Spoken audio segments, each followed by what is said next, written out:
English for the media എന്നുള്ള പേപ്പറിനകത്ത് module 1-നകത്തുള്ള important ആയിട്ടുള്ള ക്വസ്റ്റ്യൻസാണ് നമ്മൾ നോക്കുന്നത്. മൊഡ്യൂൾ 1-നകത്ത് ഇമ്പോർട്ടൻറ്റ് ടോപ്പിക്സ് എന്ന് പറയുന്നത് റൈറ്റിംഗ് ഹെഡ്ലൈൻസ് ആണ്. അപ്പോൾ റൈറ്റിംഗ് ഹെഡ്ലൈൻസിനകത്തുള്ള ക്വസ്റ്റ്യൻസ് ആ പോയിന്റ്സ് നമുക്ക് നോക്കാം. ഹെഡ്ലൈൻസ് എന്ന് പറയുന്നത് always it should contain A clear ആയിട്ടുള്ള ഒരു മെസ്സേജ് ഉണ്ടായിരിക്കണം, റീഡറിനെ ഇൻട്രസ്റ്റ് ചെയ്യുന്ന രീതിയിലുള്ള. ആൻഡ് കാരണം പെട്ടെന്നായിരിക്കും നമ്മൾ ഹെഡ്ലൈൻസ് വായിച്ചു പോകുന്നത്. സോ നമ്മുടെ കണ്ണുകളെന്ന് പറയുന്നത് വളരെ സ്വിഫ്റ്റ് ആയിട്ടായിരിക്കും മൂവ് ചെയ്യുന്നത് ഓരോ പേജസിലും. ആൻഡ് ഭയങ്കര ക്യാച്ചി ആയിട്ടുള്ള ഹെഡ്ലൈൻസ് ആണെങ്കിൽ മാത്രമേ ഉള്ളൂ നമ്മുടെ കണ്ണുകളെ അത് ക്യാച്ച് ചെയ്യുന്നത്, അല്ലേ? അപ്പോൾ headline of a news story എന്ന് പറയുന്ന ഷോർട്ട് സമ്മറി ആയിരിക്കണം ആ സ്റ്റോറിയുടെ. And best way to write a good headline എന്ന് പറയുന്നത് സിമ്പിൾ ആൻഡ് ഡയറക്റ്റ് ആക്കി മാറ്റുക. ഹെഡ്ലൈൻസ് എന്ന് പറയുന്ന ഫുൾ ആവരുത്, കംപ്ലീറ്റ് സെന്റൻസസ് ആവരുത്, പക്ഷേ ഷോർട്ട് സമ്മറീസ് ആയിരിക്കണം, അട്രാക്ട് ചെയ്യുന്നതായിരിക്കണം. അപ്പോൾ ടിപ്സ് എന്തൊക്കെയാണെന്ന് നോക്കിക്കഴിയുകയാണെന്നുണ്ടെങ്കിൽ if possible use a verb വെച്ചിട്ട് വേണം, അതായത് ആക്ഷനെ വെച്ചിട്ട് വേണം സെന്റൻസിനെ പവർഫുൾ ആക്കി മാറ്റാൻ, അല്ലെങ്കിൽ ഹെഡ്ലൈനെ പവർഫുൾ ആക്കി മാറ്റാൻ. ആക്റ്റീവ് വോയിസിലാക്കി എഴുതുക. പാസീവ് വോയിസ് കുറച്ചും കൂടി ഫോമലാണ്, ഒരുപാട് വേർഡ്സ് വേണ്ടി വരും. സോ അതുകൊണ്ട് ആക്റ്റീവ് വോയിസിലാക്കി എഴുതുക. പ്രസന്റ് ടെൻസ് വേണം എഴുതാൻ, അതായത് the event has just happened എന്നുള്ള രീതിയിൽ വേണം എഴുതാൻ. കൺഫ്യൂഷൻസ് അല്ലെങ്കിൽ ambiguity അവോയ്ഡ് ചെയ്യുക. ഓരോ വേർഡും ക്യാപിറ്റലൈസ് ചെയ്യാൻ ചെയ്യരുത്, വേർഡ്സ് റിപ്പീറ്റ് ചെയ്യരുത്, അത് അവോയ്ഡ് ചെയ്യണം. ഇഡിയംസ് അല്ലെങ്കിൽ ഫ്രേസസ് അല്ലെങ്കിൽ എക്സ്പ്രഷൻസ് ഒക്കെ യൂസ് ചെയ്യുക. പങ്ക്ച്വേഷൻസ് യൂസ് ചെയ്യുക, അതായത് ഫുൾ സ്റ്റോപ്പ് അല്ലെങ്കിൽ പീരീഡ് യൂസ് ചെയ്യാം at the end of the headline. അബ്രീവിയേഷൻസും യൂസ് ചെയ്യാം, പക്ഷേ മനസ്സിലാകുന്ന രീതിയിലുള്ള, അതായത് ഗവൺമെന്റിന് പകരം GOVT കോമാസ് ഒക്കെ യൂസ് ചെയ്യാം ആൻഡിന് പകരം, സ്പേസ് സേവ് ചെയ്യാൻ വേണ്ടി.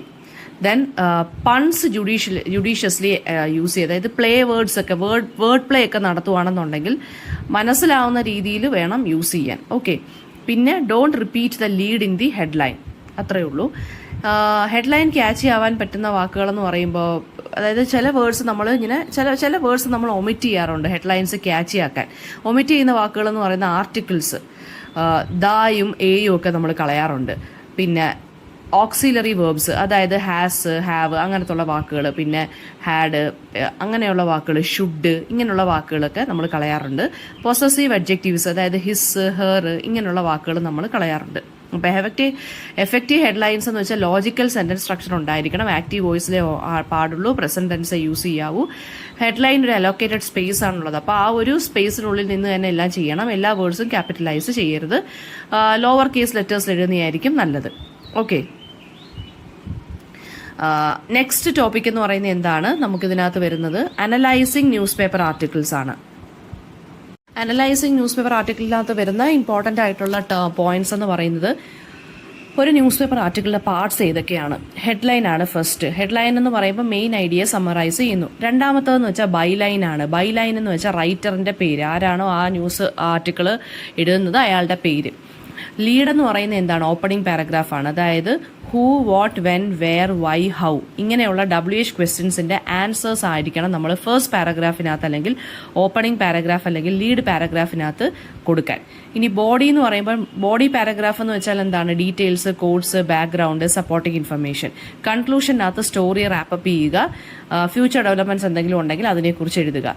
പിന്നെ റൈറ്റിംഗ് സ്റ്റൈൽ ഐഡന്റിഫൈ ചെയ്യുക, അതായത് പിന്നെന്താണ്? ഫാക്ട്, സ്റ്റാറ്റിസ്റ്റിക്സ്, കോട്ട് ഇതൊക്കെ യൂസ് ചെയ്യാം. പിന്നെ ന്യൂട്രാലിറ്റി കൊണ്ടുവരാൻ ന്യൂസ് എഴുതുമ്പോൾ നമ്മൾ ആരടുത്തും ഒരു പക്ഷഭേദം കാണിച്ചുകൊണ്ട്, അതായത് ഒരു ഫേവറേറ്റിസം കാണിച്ചുകൊണ്ട് എഴുതാൻ ഇടവരരുത്. പിന്നെ എക്സസൈസ്, അതായത് ഡിഫറെന്റ് ആയിട്ടുള്ള ന്യൂസ് പേപ്പർ ആർട്ടിക്കിൾസ് വായിച്ച് നോക്കുക, അനലൈസ് ചെയ്യുക, കീ എലിമെന്റ്സ് ഏതൊക്കെയാണെന്നുള്ളത് ഐഡന്റിഫൈ ചെയ്യുക. ഇത് ഇത്രയാണ് ഇതിനകത്ത് വരുന്നത്. അടുത്തത് പ്രാക്ടീസിങ് ഇന്റർവ്യൂ സ്കിൽസിനകത്ത് വരുന്നതെന്ന് വെച്ച് കഴിഞ്ഞാൽ, നമ്മളൊരാളെ ഇന്റർവ്യൂ ചെയ്യുമ്പോൾ എങ്ങനെയൊക്കെ ആയിരിക്കണം നമ്മൾ ചെയ്യേണ്ടത്? അപ്പോൾ ഒരു കണ്ടക്ടിങ് ഗുഡ് ഇന്റർവ്യൂസ് എന്ന് പറയുന്നത്, ഇനിയിപ്പം പ്രിന്റ് മീഡിയയ്ക്കാണെങ്കിലും അല്ലാതെയാണെന്നുണ്ടെങ്കിലും ഗുഡ് ഇന്റർവ്യൂസ് കണ്ടക്ട് ചെയ്യാന്ന് വെച്ച് കഴിഞ്ഞാൽ അതിന് ഡീറ്റെയിൽഡ് ആയിട്ടുള്ള പ്ലാനിങ്ങും നല്ല രീതിയിലുള്ള കമ്മ്യൂണിക്കേഷൻ സ്കിൽസും നമുക്ക് ആവശ്യമാണ്. ആൻഡ് ഇന്റർവ്യൂയുടെ ടൈം വൈസ് ആയിട്ട് വേണം നമ്മൾ യൂസ് ചെയ്യാൻ. അതായത് ഒരാളെ വിളിച്ചു വരുത്തിയിട്ട് അയാളുടെ ടൈം കളയുന്ന രീതിയിലുള്ള ക്വസ്റ്റ്യൻസ് ചോദിക്കരുത്. ആൻഡ് നല്ല രീതിയിൽ റിസർച്ച് ചെയ്യുക, അയാളെക്കുറിച്ചും അയാളുടെ സബ്ജക്റ്റും അയാളുടെ ഏരിയയെക്കുറിച്ചും നല്ല രീതിയിൽ റിസർച്ച് ചെയ്യുക. അപ്പോൾ എന്തൊക്കെ കാര്യങ്ങളാണ് ചെയ്യേണ്ടാത്തത് അല്ലെങ്കിൽ ചെയ്യണം എന്നുള്ളത്. എല്ലാ ക്വസ്റ്റ്യൻസും റിവീൽ ചെയ്യരുത്, പിന്നെ ആ സ്പോണ്ടൈനിറ്റി എന്ത് ചെയ്യും? നഷ്ടപ്പെടും നമുക്ക്. ആൻഡ് സർട്ടൺ സിറ്റുവേഷൻസിൽ എന്ന് പറയുന്നത് നമുക്ക് ചിലപ്പോൾ ബിഫോർ ഹാൻഡ് ക്വസ്റ്റ്യൻസ് കൊടുക്കേണ്ടി വരുമ്പോൾ, എസ്പെഷ്യലി പൊളിറ്റീഷ്യൻസിൻ്റെ അടുത്തൊക്കെ ആണെന്നുണ്ടെങ്കിൽ, ആക്ടേഴ്സിൻ്റെ അടുത്തൊക്കെ ആണെങ്കിൽ ചിലർ ഡിമാൻഡ് ചെയ്യാറുണ്ട് ബിഫോർ ഹാൻഡ് ക്വസ്റ്റ്യൻസ് വേണം എന്നുള്ളത്. അവർക്കത് ജസ്റ്റ് പ്രിപ്പയർഡ് ആയിട്ടിരിക്കാൻ. പിന്നെ എന്താണ്, ഒരു റഫ് ലിസ്റ്റ് ഉണ്ടാക്കി ഒരു പ്ലാൻ ചെയ്ത് വെക്കുക എന്തൊക്കെ ചോദിക്കണം എന്നുള്ളത്.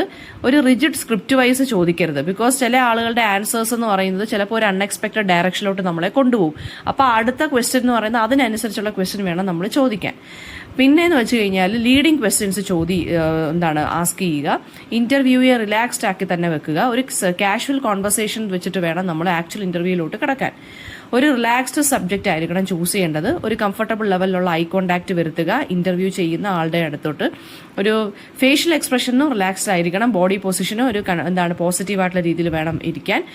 ആൻഡ് ചില ആളുകൾ ഇന്റർവ്യൂവിന്റെ സമയത്ത് നെർവസ് ആയിട്ടിരിക്കും. അപ്പോൾ അതുകൊണ്ട് എന്ത് ചെയ്യണം, കുറച്ച് സ്ട്രെസ്ഫുൾ ആയിട്ടുള്ള രീതിയിൽ വേണം കണ്ടക്ട് ചെയ്യാൻ, കംഫർട്ടബിൾ ആക്കിയിട്ട് വേണം ചെയ്യാൻ. ക്വസ്റ്റ്യൻസ് ചോദിക്കുക, ഈവൻ ദ ഡിഫിക്കൽട്ട് വൺസ്, പക്ഷേ അതൊരു സിമ്പത്തറ്റിക് മാനറിൽ വേണം ചോദിക്കാൻ.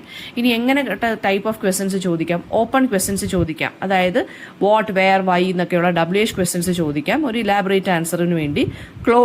ക്ലോസ്ഡ് ക്വസ്റ്റ്യൻസ് ചോദിക്കാം. അതായത് യെസ് ഓർ നോ ക്വസ്റ്റ്യൻസ് നമുക്ക് ചോദിക്കാം. Auxiliary verb will you, do you എന്നൊക്കെ വെച്ചിട്ട് നമുക്ക് ചോദിക്കാം. Negative questions like why didn't you അല്ലെങ്കിൽ ഹാവ് ഇൻ യു എന്നുള്ള രീതിയിൽ ചോദിക്കാം. അപ്പോൾ അത് ഇച്ചിരി കോൺട്രവേഴ്ഷ്യൽ ഏരിയാസ് ഒക്കെ വേണമെന്നുണ്ടെങ്കിൽ കിട്ടും. എക്കോ ക്വസ്റ്റ്യൻസ് എന്ന് പറയുന്നത് എന്താണ്, last part of the question വെച്ചിട്ട് നമുക്ക് വീണ്ടും ചോദിക്കാം. അപ്പം പിന്നെ അതുപോലെ തന്നെ can you tell me more about that എന്ന് പറഞ്ഞിട്ടുള്ള രീതിയിൽ നമുക്ക് ക്വസ്റ്റ്യൻസ് ചോദിക്കാം. പിന്നെ ഒരു കൈൻഡ് ഓഫ് ക്വസ്റ്റ്യൻ എയർ വേണമെന്നുണ്ടെങ്കിൽ നമുക്ക് പറയാം. അതായത് പേഴ്സണാലിറ്റിയെ കുറിച്ച് അറിയാൻ വേണ്ടി ക്വസ്റ്റ്യൻ എയർ നമുക്ക് ചെയ്യാം. അതിനെ പ്രൗസ്ഡ് ക്വസ്റ്റ്യൻ എയർ എന്നാണ് നമ്മൾ വിളിക്കുന്നത്. ഓക്കെ, അപ്പോൾ ഇത്രയും ടെക്നിക്സ് ആണ് നമ്മൾ ഇന്റർവ്യൂ ചെയ്യുന്ന സമയത്ത് നോക്കേണ്ടത്. Planning and writing A news paper article എന്ന് പറയുമ്പോൾ സ്റ്റെപ്പ് 1 എന്ന് പറയുന്നത് നമ്മളൊരു ടോപ്പിക്ക് ചൂസ് ചെയ്യുക. റെലവെന്റ് ആയിട്ടും എൻഗേജിംഗ് ആയിട്ടുള്ള ന്യൂസ് സ്റ്റോറീസും ഒക്കെ വെച്ചിട്ട് ചൂസ് ചെയ്യുക. സ്റ്റെപ്പ് 2 എന്ന് പറയുന്നത് റിസർച്ച് ആൻഡ് ഫാക്ട് ഗ്യാതറിംഗ് ആണ്. ക്രെഡിബിൾ സോഴ്സസിൽ നിന്ന് നമ്മൾ വിശ്വസിക്കാൻ പറ്റുന്ന സോഴ്സസിൽ നിന്ന് നമ്മൾ റിസർച്ച് ചെയ്യുക, ഫാക്ട് ഗ്യാദർ ചെയ്യുക. ആക്യുറസി ഉണ്ടായിരിക്കണം, മിസ്ഇൻഫർമേഷൻ അവോയ്ഡ് ചെയ്യുക. അടുത്തതെന്ന് വെച്ച് കഴിഞ്ഞാൽ ഒരു സ്ട്രോങ് ലീഡ് പാരഗ്രാഫ് നമ്മൾ എഴുതുക. ബോഡി ഡെവലപ്പ് ചെയ്യുക, സപ്പോർട്ടിംഗ് ഡീറ്റെയിൽസും കോഡ്സും ചെയ്യുക, ഒരു സ്ട്രോങ് കൺക്ലൂഷൻ വെച്ചിട്ട് എൻഡ് ചെയ്യുക. പിന്നെ എഡിറ്റിംഗ് ആൻഡ് പ്രൂഫ് റീഡിംഗ് ആണ്. ഫാക്ച്വൽ ആക്യുറസി നോക്കുക, ക്ലാരിറ്റി ആൻഡ് ഫ്ലോ ഉണ്ടോ, ഗ്രാമർ ആൻഡ് പങ്ക്ച്വേഷൻ മിസ്റ്റേക്സ് നോക്കുക. അടുത്ത ലാസ്റ്റ് 1 എന്ന് പറയുന്നത് നമുക്കൊരു ആർട്ടിക്കിൾ ശരിക്കും പറഞ്ഞു കഴിഞ്ഞാൽ എഴുതി കഴിഞ്ഞതിന് ശേഷം നമുക്ക് അങ്ങോട്ടും ഇങ്ങോട്ടും ഒക്കെ പിയർ റിവ്യൂയിങ്ങിനോ അല്ലെങ്കിൽ എഡിറ്റിങ്ങിനോ വേണ്ടി അങ്ങോട്ടും ഇങ്ങോട്ടും വായിക്കാനും കൊടുക്കാം.